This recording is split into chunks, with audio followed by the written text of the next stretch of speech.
नमस्ते दोस्तों। हमारे देश भारत के अंदर अगर आज सबसे बड़ा पाखंड कोई है तो वो क्या है?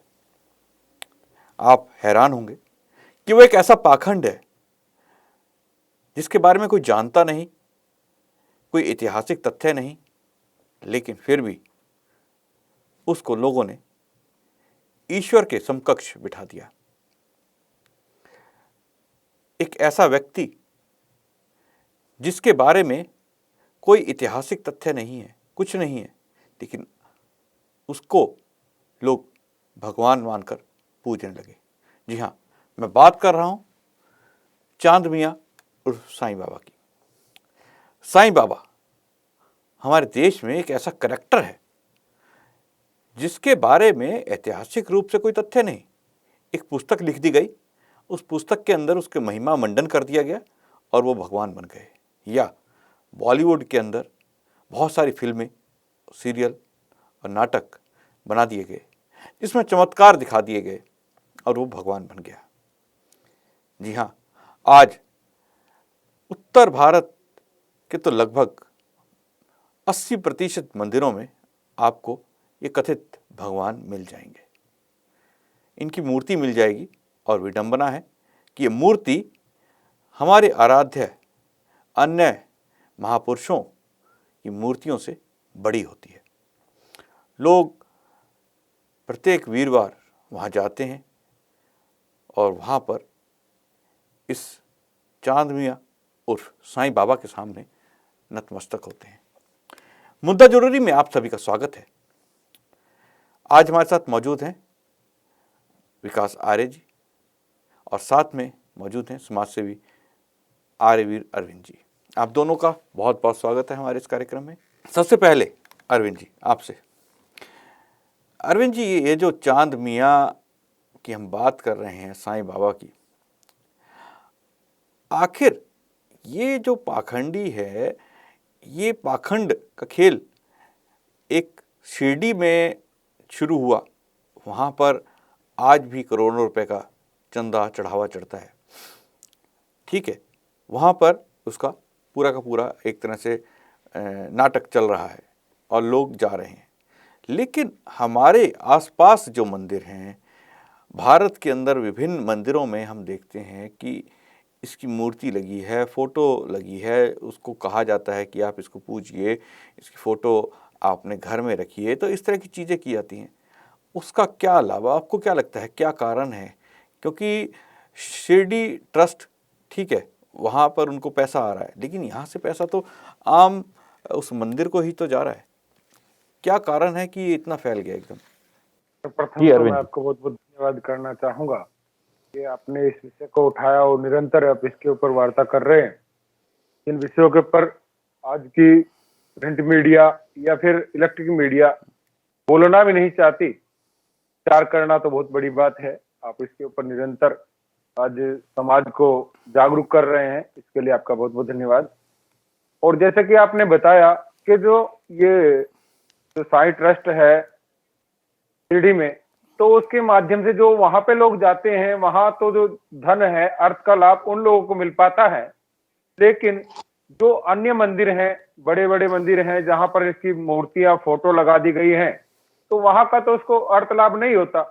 लेकिन आपको बता दें, जिस प्रकार इस्लाम का एक वक्फ बोर्ड बना हुआ है, इसी प्रकार जो साईं ट्रस्ट है उनका भी एक बोर्ड है।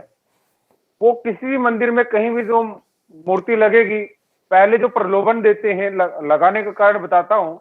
मंदिरों में जो पंडे पुजारी हैं, जो कुछ लोग हैं, तथाकथित हिंदू भी कह सकते हैं उन्हें, तो वो मिलकर के इसकी मूर्तियों को पैसे के लिए, धन के लिए वो कुछ भी करते हैं। तो उनको वो पैसा देते भी हैं। प्रारंभ में जब वो मूर्तियां स्थापित कराते हैं, प्राण प्रतिष्ठा जो आज समाज में चलता है वो कराते हैं, तो उसको वो पैसा देते भी हैं। लेकिन आप देखिएगा, बहुत सारे मंदिरों में जाइएगा, राम का मंदिर है, हनुमान का मंदिर है, हनुमान की जो प्रतिमा है, जो मूर्ति है, वो कहीं गौण रह जाती है, छोटी हो जाती है। बड़े बड़े सिंहासन लगाए जा रहे हैं, बड़ी बड़ी प्रतिमाएं लगाई जा रही हैं। जहाँ के ये दुर्गा का मंदिर था, वहां दुर्गा का मंदिर अब वो लगता नहीं है। जाते जरूर छोटी सी मूर्ति रखी है दुर्गा की, वहां साईं की बहुत बड़ी मूर्ति रखी है। तो जितना भी वो वहां से अर्थ लाभ मिलता है, वो एक बोर्ड है, उसके माध्यम से वो कलेक्शन करते हैं। जिस प्रकार आपने देखा फाइनेंस वाले होते हैं, फाइनेंस वाले जो पैसा दे देते हैं पहले और वो इतना ही पैसा उनसे वसूलते हैं बाद में, तो वो धीरे धीरे धीरे धीरे कलेक्शन होता है। जितने मंदिर हैं मैंने प्राय देखा है, उनसे कलेक्शन करने के लिए जो उनके एजेंट हैं, जो उनके पुजारी तथाकथित लोग हैं, जो उनके कुछ लोग बनाए जाते हैं जो साई की तरह वो सर पे बांध लेते हैं, वो सब जगह कलेक्शन करने के लिए जाते हैं जितने मंदिर हैं। तो वहां पर ये अर्थ का बहुत बड़ा खेल खेला जा रहा है और अर्थ के रूप में बहुत बड़ा इसके ऊपर मैं तो सीधी सी बात कहूंगा कि ये बिजनेस किया जा रहा है। वक्फ बोर्ड के माध्यम से जो जितने भी फिल्मी स्टार है, कार्यक्रम है, इनको पैसा दिया जाता है और बड़े बड़े जो फिल्मी स्टार जो जिन्हें अभिनेता कहते हैं आज वो पैसे के लिए कुछ भी करने के लिए तैयार है। पिछले दिनों जो राजीव दीक्षित जी हुए उन्होंने सलमान खान जी से पूछा कि आप ये कपड़े निकाल लेते हो, क्या आपको कोई बीमारी है, क्या कोई समस्या है? बोले नहीं। बोले फिर मुझे इस बात के पैसे मिलते हैं, इस बात के। फिर उन्होंने कहा अगर पैसे मिलेंगे तो पैंट भी निकाल दोगे? बोले हाँ, पैसे के लिए वो लोग कुछ भी करने के लिए तैयार है। तो पैसा एक अर्थ की जो अर्थ जिहाद भी कहें उसे, अर्थ के रूप में बहुत बड़ा षड्यंत्र इस देश के साथ नहीं अब पूरे विश्व के साथ किया जा रहा है। तो जहां भी मंदिर है उनका लाभ लेने के लिए कलेक्शन की जाती है, तो कलेक्शन सेंटर होते हैं इनके। तो वहां पर पूरा जो पैसा है, अर्थ है, वो इकट्ठा करके वो सारा साईं बोर्ड को जाता है, जो साईं ट्रस्ट है उसको जाता है। हम प्राय सोच लेते हैं कि जब आपने बहुत अच्छा प्रश्न पूछा, प्राय सोच लेते वो तो धन हमारा ही रह रहा है। तो जैसा कि अभी थोड़े दिन पहले कुछ मंदिर खुल रहे हैं, तो जो मंदिर इनके बनाए जा रहे हैं, साईं चौकी बनाए, साईं दरबार बनाया जा, जो भी सारा पैसा कलेक्शन होकर जो मेन हेड मंदिर होता है वो सारा कलेक्शन होकर पैसा वहां जाता है। अब फिर सोचते हैं वहां तो कोई भी पुजारी पैसा रख लेगा, नहीं। जितने भी मंदिरों में इसकी प्रतिमा लगाई, मूर्ति लगाई गई है, प्राण प्रतिष्ठा हुई है, उनमें सब में अपना ही व्यक्ति छोड़ते हैं। वहां का जो परमानेंट पुजारी है, पुरोहित है, वो नहीं रहता है। उसको उन्हीं की ओर से जहां से वो मूर्ति लगाने के पैसे दिए जाते हैं, जहां सारा प्रोपेगेंडा चलाया जा रहा है, उन्हीं का व्यक्ति वहां रहता है। अन्यथा जो मंदिर का पुराना पुजारी है उसको नहीं रखते और कुछ समय के लिए उनका डीलिंग होती है कि कुछ समय के लिए उसको रख लेते हैं, लेकिन फिर उनका प्रस्ताव होता है जो उनको पैसा देते लगाने के लिए, उसके पश्चात वो सारा पैसा वो व्यक्ति कलेक्शन करता है। कलेक्शन करने वाले लोग पैसा वहां से लेके आपने जिस प्रकार से बताया कि ये एक ऑर्गेनाइज्ड बिजनेस का हिस्सा है और एक तरह से फ्रेंचाइजी की तरह इसको इस्तेमाल किया जाता है पूरे देश के अंदर। जहाँ भी आपको मंदिर या मूर्ति साईं बाबा की मिलेगी वहाँ पर एक उनको हिस्सा देना रहता है। तो ये जो आप बात कर रहे हैं अरविंद जी, ये तो एक तरह से बिजनेस हो गया पूरा का पूरा। विकास जी, आपसे जानना चाहेंगे कि जिस प्रकार से अभी हमें आर्यवीर अरविंद जी ने बताया कि ये पूरा का पूरा एक बिजनेस है, फ्रेंचाइजी मॉडल की तरह है कि वहाँ पर आपको अपना जो है पुजारी भी नहीं रखना, उसके बाद मूर्ति लग जाएगी, बड़ा मंदिर होगा तो उसमें से इतना % आपको जाएगा या जो भी कुछ हो सकता है। तो ये एक बिजनेस है, लोगों को दिखाई क्यों नहीं देता? आम आदमी को क्यों वो इसके चंगुल में फंसता चला जाता है? देखिए, सबसे पहले तो मैं बोलना चाहता हूं कि अरविंद आर्यवीर जी ने आज बहुत ही सरल शब्दों में बड़ी उचित बड़ी बात कही है जो बहुत ही महत्वपूर्ण है। और अगर मैं भारतवर्ष की ही बात करूं, अन्य किसी उसको ने बोलूं, तो भारतवर्ष में इतने लोग हैं जो इस साईं बाबा को मानते हैं। कोई इस साईं बाबा को जो है भगवान मानता है, कुछ लोग इस साईं बाबा को चमत्कारी देवता मानते हैं और कुछ लोग इस साईं बाबा को जो है महापुरुष मानते हैं और कुछ तथाकथित बुद्धिजीवी वर्ग के लोग जो है इस साईं बाबा को सारे देवताओं से बड़ा मानते हैं। लेकिन हिंदू समाज के लोगों ने कभी विचार नहीं किया, जिस साईं बाबा की ये अर्चना करते हैं, पूजा करते हैं, इसको मानते हैं, कभी उन्होंने विचार नहीं किया कि क्या ऐसी बात इस साईं बाबा के अंदर है जिसको इन्होंने इतना सिर पर बैठा रखा है। और जब समाज की बात है कि ये लोग इसको इतना बढ़ावा दे रहे हैं, तो मैं बता देना चाहता हूं कि जो इसके इतिहास के विषय में मैं थोड़ा सा बताता हूं। जो इसके पिता थे वो एक बहरुद्दीन, अफगान से आया हुआ एक पिंडारी था। और पिंडारी वो होता है जो दूसरों के साथ लूटपाट करता है, दूसरों की बहन बेटियों को छेड़ता है और उनको उठा करके ले जाता है। तो इसका बाप जो है यहां पर आया और आकर के उसने जो है लूटपाट यहां पर की। उसके बाद वह महाराष्ट्र में जाकर के एक अहमदनगर वहां पर पड़ता है, तो वहां पर गया और वहां पर एक वैश्य के साथ जो है वो सेट हो गया। लेकिन इतिहास में इस बात का भी कहीं पर वर्णन नहीं आता है कि उसने उस वैश्य से जो है विवाह किया, परंतु ये बात आती है कि उस वैश्य से 2 संतान उत्पन्न होती है, जिसमें से एक ये साईं बाबा जिसका नाम था चांद मियां, ये चांद मियां हुआ और ये अपने बाप बैरुद्दीन के साथ लग गया। कहीं पर ये हरी चद्दरें बिछाता था जिस पर सिक्के डालता था, या फिर ये अपने बाप को गोपनीय सूचनाएं देता था कि आज इस घर में धन आया है, इस घर में बहन बेटी है जो इतनी सुंदर है। उसके बाद इसका बाप वहां पर जाता था, डकैती करता था, बहन बेटियों को उठा करके लाता था, और धीरे धीरे इसका बाप बैरुद्दीन तो जो है अफगान लौट जाता है, लेकिन इसके संस्कारों की गंदे संस्कार इसके अंदर डाल करके जाता है। और फिर ये चांद मियां पहुंच जाता है शिरडी, और शिरडी जाकर के वहां के सुलेमानी जो मुसलमान होते हैं उनसे मिलता है, और उन सुलेमानी मुसलमानों ने इसको इस प्रकार से बना दिया कि इसने जो है उल्टे चोरी चकारी के अपने बाप के रास्ते पर जो है पूर्ण रूप से ये दौड़ पड़ा।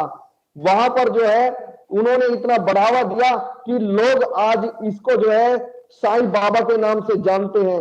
और अरविंद आर्यवीर जी जैसा कि बता रहे थे कि धन के उसमें जो है इस साईं बाबा को चढ़ावा दिया जाता है, और न जाने अगर इतिहास उठा करके देखें तो 1977 में एक फिल्म आई थी अमर अकबर और एंथोनी, जहां पर ऋषि कपूर ने जो है ये साईं बाबा का ये जो गीत वहां पर गाना गाया था, वहां से जो है इसको लाइन मिल गई। कहां पर लाइन मिल गई? समाज में आने की। और ये इतना फेमस हो गया कि लोग इसको जो है सबसे ऊंचा दर्जा देने लगे, और इसी के कारण जो है हिंदू समाज जो है पिछड़ गया।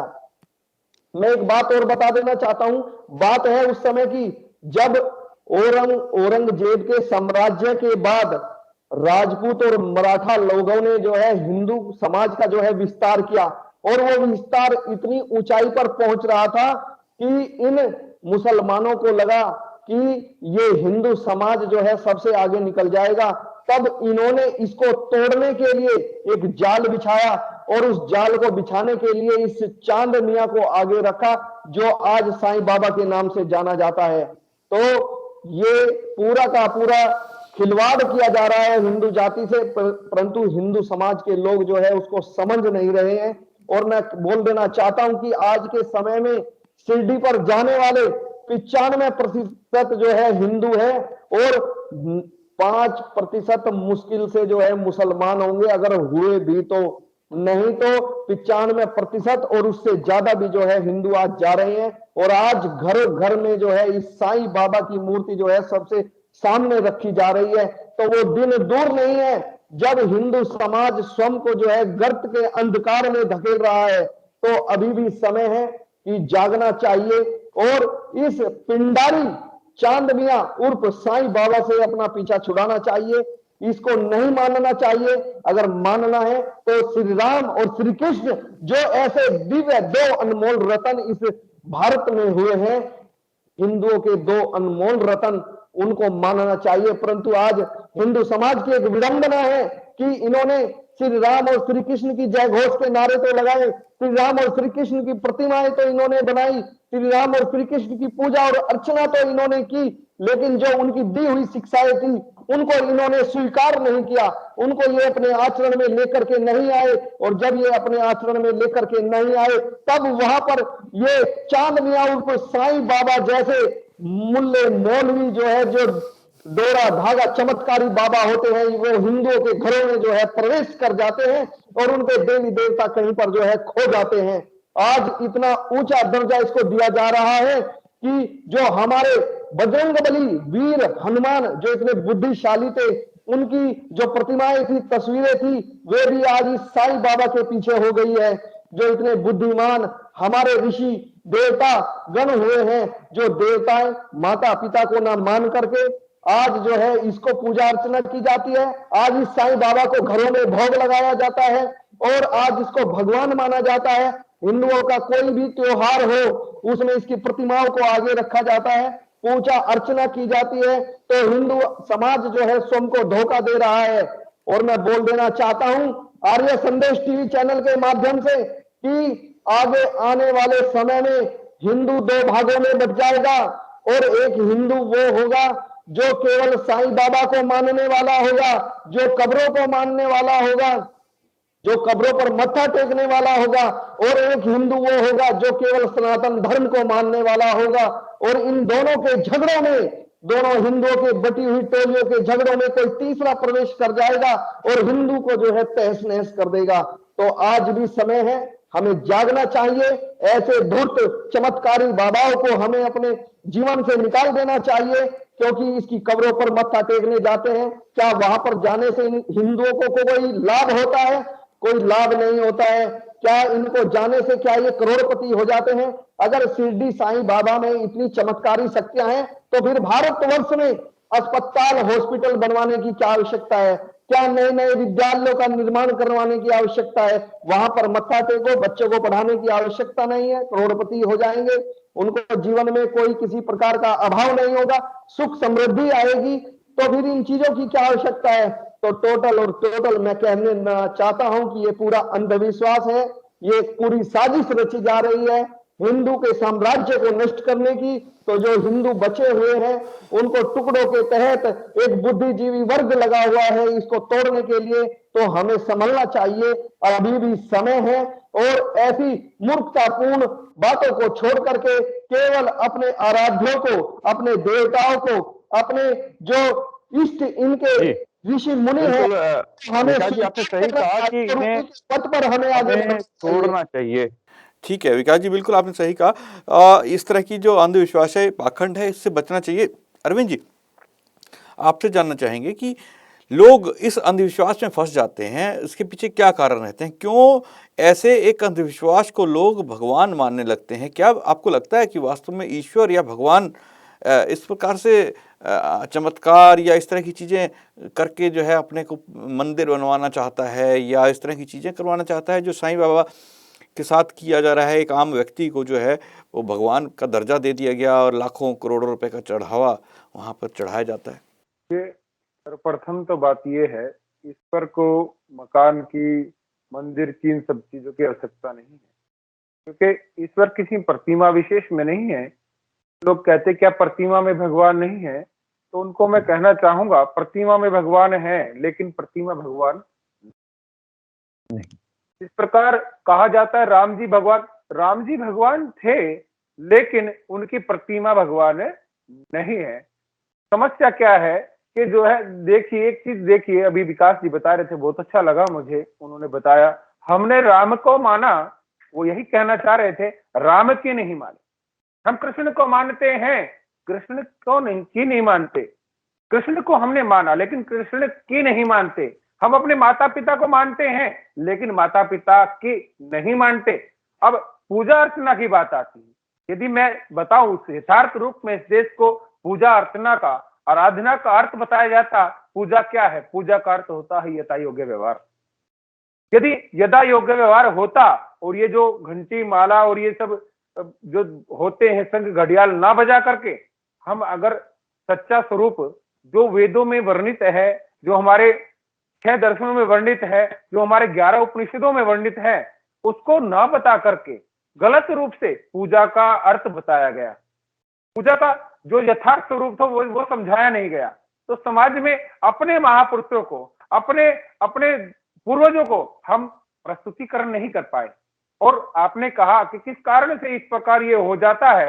एक तो पुराने समय की कहावत है, किसी भी चीज को आप जो है ना बार बार गलत बताने लगे तो एक समय वो आता है कि उसका प्रारूप वही दिखने लगता है। तृष्णा आपने देखी होगी, इस प्रकार हम कभी कभी बस में या बाइक पे होते हैं, गर्मी पड़ती रहती है, तो बहुत दूर हमें सड़क पे चलते हुए दिखाई देता है कि जल भरा हुआ है, लेकिन जब हम उसके निकट पहुंचते हैं तो वहां कोई जल नहीं होता।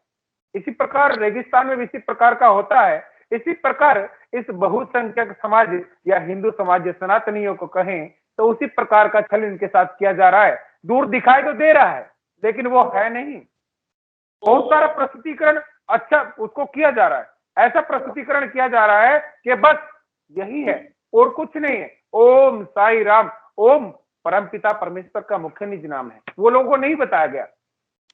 साई क्या है वो नहीं बताया गया, क्योंकि जहां शिरडी साई है वहां पर जो हिंदू मुस्लिम संत होते हैं या मुस्लिम कोई भी फकीर बाबा, या आज के समय में कहूं मुझे कोई से कोई भय नहीं है, जो मांगने वाले भिखारी उनको जो है उधर साई कह दिया जाता है। तो ये जो साई शब्द वहां उसका सही रूप नहीं बताया गया। राम कौन है, राम का अर्थ नहीं बताया गया, राम का चरित्र जो था वो नहीं बताया गया।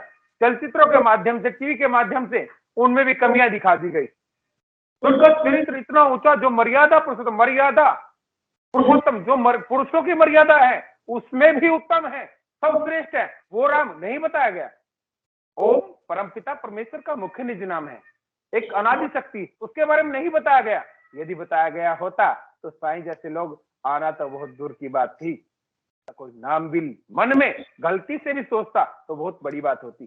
तो आज समाज में जो दुष्प्रचार है, जिनका प्रचार होना चाहिए था उनका प्रचार नहीं हुआ।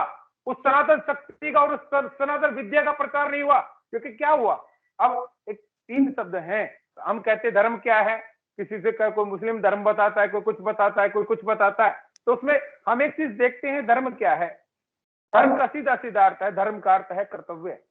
पत्नी धर्म, पितृ धर्म, पुत्र धर्म, अध्यापक गुरु शिष्य का धर्म, शिष्य का गुरु के प्रति धर्म, यह है कर्तव्य, जिसको बहुत बड़ा मोटा शब्दों में समझाया बता गया। पता नहीं बहुत सारी बातें, धर्म ये वो पता नहीं, जो समर्पण संप्रदाय थे उनको धर्म दिखा दिया गया।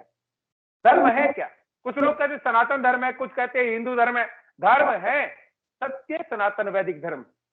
अब वो ये कैसे बोले, एक पिता के दो संतान, एक सत्य और एक सनातन, और सनो श्री वेदपाल। तो इसी प्रकार जो सत्य है वही सनातन है, और जो सनातन है वह धर्म है वैदिक। वो प्रारूप नहीं बताया गया। वो समाज में वो जो प्रारूप दिखाना था, जो हमारे वेदों में 4 वेदों में वर्णित है, जो विज्ञान है, जो धर्म का विज्ञान था, जो विशेषता थी, वो नहीं बताई गई। जो 6 शास्त्रों में वर्णित है, ईश्वर का स्वरूप, पदार्थ विद्या का, सब चीजों का विज्ञान, वो नहीं बताया गया। 11 उपनिषदों में जो ईश्वर की कथाएं हैं, ईश्वर के विषय में सरलता से समझाया गया, वो नहीं बताया गया। और ये भी चलो छोड़िए, मैं तो ये कहता हूं, जब से देश आजाद हुआ, महर्षि दयानंद ने एक अमर ग्रंथ सत्यार्थ प्रकाश दिया, जिसके अंदर हम तो सिर्फ प्राय ये कह देते हैं, ये 14 गोलियों का पिस्टल है, जिसके पास ये उसकी धर्म की रक्षा होगी, चरित्र से रक्षा होगी, और समाज में फैलाए गए बिल्कुल सही अरविंद जी, आपने कहा कि जो सच्चाई बताई नहीं गई उसके कारण जो है लोगों के अंदर दिलों में असलियत पता ही नहीं, तो वो किसी भी चीज को, भ्रम को असलियत मान लेते हैं। तो उनकी गलती नहीं, गलती केवल उन लोगों की है जिन्होंने इस हमारे सत्य सनातन वैदिक धर्म के बारे में गलत भ्रांतियां फैला रखी हैं, गलत बातें बताई हैं, और उसके चलते आम व्यक्ति जो है वो उसे लगने लगता है कि जो बताया जा रहा है वही सच है। क्योंकि हम अपने उनके जो सिद्धांत हैं, उनके जो विचार हैं, उनकी जो नींव है वो कमज़ोर है, वही गलत दिशा में है, तो वो क्या करे। तो दोस्तों, ये एक ऐसी बात है जिसको हमें विचार करना चाहिए कि अपने परिवार में, अपने घर में कम से कम हम अपने बच्चों को इस प्रकार की शिक्षा दें, उन्हें सिद्धांतों के बारे में बताएं।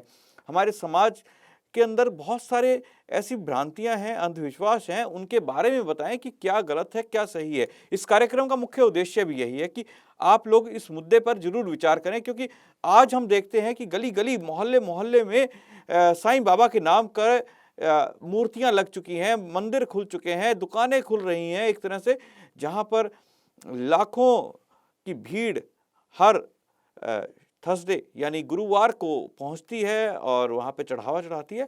वहीं दूसरी ओर हमारे जो आराध्य है राम हैं, कृष्ण हैं, इनके मंदिरों में आरती के समय लोग भी नदारत होते हैं। तो इस तरह की जो चीज़ें होती हैं तो एक दुख पहुंचाती हैं कि हमारा हिंदू सनातन समाज किस ओर जा रहा है, एक चमत्कार की ओर। एक चमत्कार किसी ने बता दिया, जो कि कभी भी किसी व्यक्ति से अगर पूछा जाए क्या उसके साथ चमत्कार हुआ, तो वो ना में ही उत्तर देगा, लेकिन वो ये कहेगा और बहुत से लोगों के साथ चमत्कार हुआ, या जो हुआ या तो वो होगा, वो विश्वास रखता है कि उसके साथ चमत्कार होगा, लेकिन ऐसा कुछ होता नहीं, क्योंकि ईश्वर कर्म का फल देता है। चमत्कारों के द्वारा फल नहीं देता। तो ये सब चीज़ें हमें विचार करनी होंगी। आप दोनों ही मेहमान हमारे साथ इस चर्चा में जुड़े, आपने जो भी अपने विचार रखे, आप लोगों का बहुत बहुत धन्यवाद। दोस्तों, कल फिर मुलाकात होगी एक नए विषय और एक नए मुद्दे के साथ। मुझे दीजिए आज्ञा। नमस्ते।